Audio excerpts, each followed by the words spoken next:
population après les expulsions massives de Roms ces dernières semaines.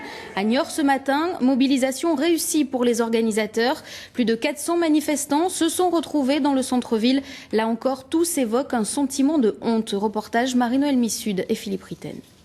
Nous réagissons vivement aux déclarations du président de la République et de certains ministres, et notamment celui de l'Intérieur.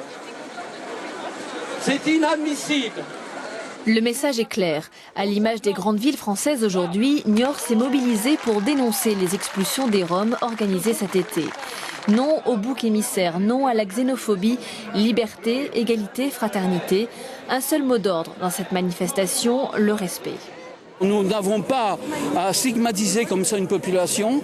La France, d'accord, ne peut pas accueillir tout le monde, mais n'empêche, elle doit respecter les droits de l'homme. Dans la foule, des associations, des syndicats et des politiques, comme Éric Gauthier, le président du Conseil général des Deux-Sèvres. Il a annoncé que ses fonctionnaires ne participeraient pas aux démarches d'expulsion. Moi, ce qui me choque, c'est qu'on montre du doigt en bouc émissaire un certain nombre de catégories de personnes, comme les Roms notamment.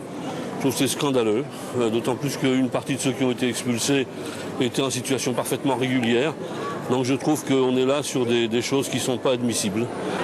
Dans le cortège aussi, des membres de la communauté des gens du voyage. Pour eux aussi, l'été a été difficile.